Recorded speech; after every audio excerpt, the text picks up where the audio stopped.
سرداران جنت حضرت علی علیہ السلام کے گھر حضرت فاطمہ علیہ السلام، حضرت امام حسن اور حضرت امام حسین علیہ السلام نے روزہ رکھا ہوا تھا۔ مغرب کا وقت ہونے والا تھا۔ سب کے سب مصلی بچھائے رو رو کر دعا مانگ رہے تھے۔ حضرت فاطمہ علیہ السلام نے دعا ختم کر کے 4 روٹیاں بنائی۔ اس سے زیادہ اناج گھر میں نہیں تھا۔ پہلی روٹی اپنے شوہر علی علیہ السلام کے سامنے رکھ دی، دوسری روٹی اپنے بڑے بیٹے حضرت حسن علیہ السلام کے سامنے، تیسری روٹی اپنے چھوٹے بیٹے حضرت امام حسین علیہ السلام کے سامنے، اور چوتھی روٹی اپنے سامنے رکھ لی۔ مسجد نبوی میں اذان ہونے لگی۔ سب نے روٹی سے روزہ کھولا، مگر حضرت فاطمہ علیہ السلام نے آدھی روٹی کھائی اور آدھی روٹی دوپٹے سے باندھنے لگیں۔ یہ معاملہ حضرت علی علیہ السلام نے دیکھا اور کہا کہ اے فاطمہ، تجھے بھوک نہیں لگی؟ ایک ہی تو روٹی ہے، اس میں سے آدھی روٹی دوپٹے میں باندھ رہی ہو۔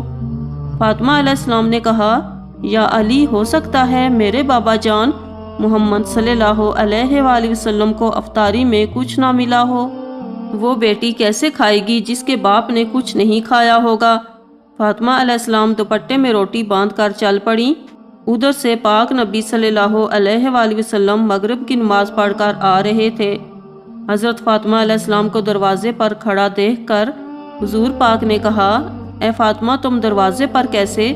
پاک بی بی فاطمہ علیہ السلام نے کہا، اے اللہ کے رسول صلی اللہ علیہ وآلہ وسلم، مجھے اندر تو لے چلیں۔ حضرت فاطمہ علیہ السلام کی آنکھوں میں آنسو تھے۔ کہا، جب افطار کی روٹی کھانے لگی تو آپ کی یاد آ گئی کہ شاید آپ نے کچھ نہ کھایا ہو، اس لیے آدھی روٹی دوپٹے سے باندھ کر لے آئی ہوں۔ روٹی دیکھ کر پاک نبی صلی اللہ علیہ وآلہ وسلم کی آنکھوں میں آنسو آ گئے اور کہا، اے فاطمہ، اچھا کیا جو روٹی لے آئی ہو، ورنہ چوتھی رات بھی تیرے بابا کی اسی حالت میں نکل جاتی۔ دونوں ایک دوسرے کو دیکھ کے رونے لگتے ہیں۔ اللہ کے رسول صلی اللہ علیہ وآلہ وسلم نے روٹی مانگی۔ فاطمہ علیہ السلام نے کہا، بابا جان، آج اپنے ہاتھوں سے روٹی کھلاؤں گی۔ پھر اپنے ہاتھ سے کھلانے لگیں۔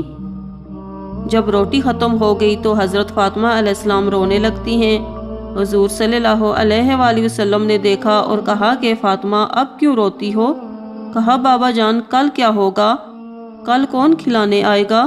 پاک نبی صلی اللہ علیہ وآلہ وسلم نے اپنا پیارا ہاتھ پاک بی بی فاطمہ علیہ السلام کے سر پر رکھا اور کہا کہ اے فاطمہ، تو بھی صبر کر لے اور میں بھی صبر کرتا ہوں۔ ہمارے صبر سے اللہ امت کے گناہ گاروں کا گناہ معاف کرے گا۔ اللہ اکبر۔ یہ ہوتی ہے محبت جو نبی کو ہم سے تھی، امت سے تھی۔ یہ گناہ گار امتی ہم ہی ہیں جن کے لیے نبی پاک صلی اللہ علیہ وآلہ وسلم بھوکے رہے، پاک نبی کی پاک بیٹی بھوکھی رہیں، اور ہم لوگ کیا کر رہے ہیں؟ ان کے لیے کل قیامت کے دن ہم سب لوگ کیا جواب دیں گے؟ ویڈیو اچھی لگی ہو تو چینل کو سبسکرائب کریں، ویڈیو کو شیئر کریں۔ شکریہ۔